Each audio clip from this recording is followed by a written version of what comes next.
Sometimes you might not feel like God is still in control, but God is behind the scenes moving you along and moving you along. And as long as you stay in God's hands, you have nothing to be worried about.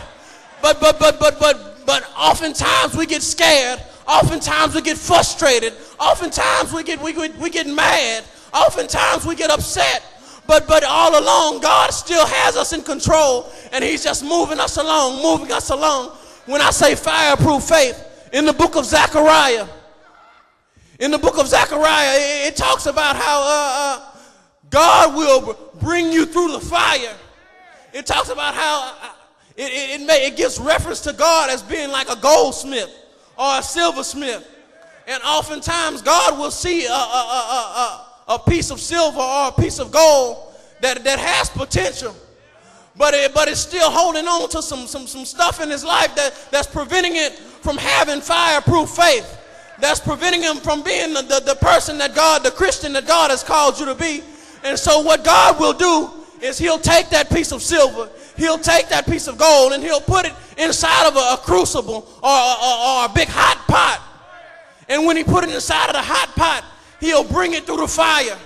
And as he brings it through the fire, the stuff that's not gold and silver, the stuff that you've been holding on to in your life, all that doubt, all of that misbelief, all of that anger, all of that sin, it's going to float up to the top. See, sometimes God will use the fire to expose some stuff in your life. See, you thought you was a good Christian. You thought you'd never give up on God. You thought you'd trust in God forever.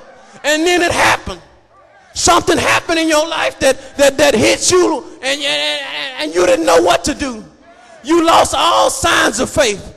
You stopped coming to church. You stopped praying. You stopped believing. You stopped trusting. You start doubting God. You say, God, what in the world is going on? See, God has a way of exposing some hidden doubt. See, we say we love God unconditionally. We say we trust God unconditionally. But God has a way of putting you in the fire. And when he put you in that fire, he's going to expose some stuff in you that you didn't even know you had in you. Yeah, I trusted God, but that was up until my baby got sick.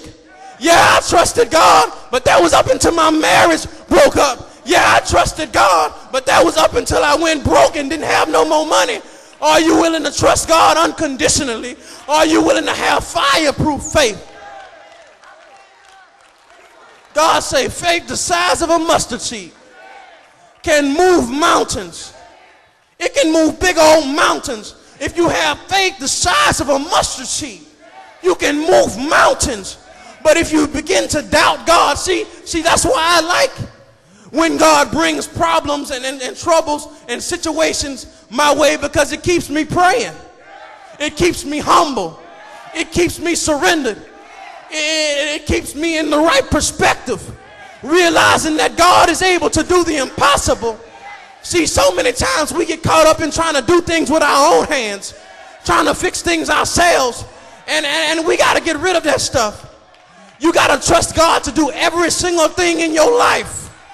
Trust God to do everything.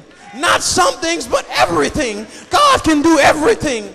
And so here we are in Exodus 14, trapped in between the Red Sea and Pharaoh and his mighty army.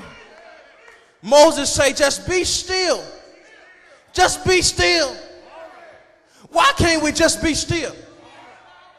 We panic, we worry, we worried, oh my God, how are we going to do this? God, how am I going to do that? God, where are you? God, the doctor say I ain't going to make it. God, the judge say he going to put me in jail. God, there's no peace in my house. God, my babies have rebelled from me. God, what am I going to do? What am I going to do? What am I going to do? It reminds me of how my daughter does me sometimes. She'll come to me when she loses her baby doll. And she'll say, Daddy, what am I going to do? Daddy, what am I going to do? Daddy, I lost my baby doll. I don't know where it's at. I say, go find it. Stop worrying. What are you worried for? It's somewhere in the house. Go find it. Have some faith. It's not over until God says it's over. But you got to have some fireproof faith. What are you panicking for? Don't you serve a God who's able to do the impossible? What are you panicking for? Don't you serve a God who raised up a valley of dry bones and turned it into a mighty army? What are you panicking for? Don't you serve a God who took Shadrach, Meshach, and Abednego and brought them through a fiery furnace? What are you panicking for? Don't you serve a God who took Christ up on a cross, put him into a tomb, and 3 days later resurrected him from the dead? What are you panicking for? Stop panicking and start trusting. Stop panicking and start praying. Stop panicking and start worshiping. Stop panicking and start believing. Stop panicking and start putting your faith in God. What are you worried for? With blind eyes and deaf ears, I ain't worried about a thing, because God is able. God is able. God is able. He was able yesterday. He's able today. He'll be able tomorrow. God is able. Put your faith in God. What are you panicking for? Barack Obama said you got to have the audacity to hope. In the midst of adversity, you got to have the audacity to hope. He say, and my daddy might say, you got the unmitigated God to keep on hoping. Some might say, keep hope alive. In the midst of a problem, the worst thing you can do is start panicking. God has been too good. He has been too good for us to get in the midst of problems and start panicking like he ain't worthy. The same God that brought these children of Israel out of Egypt, they say, have you brought us to the desert to die because there wasn't enough graves in Egypt? Baby, God brought you to the desert to show you, to not for you to die, but to show you that he's God.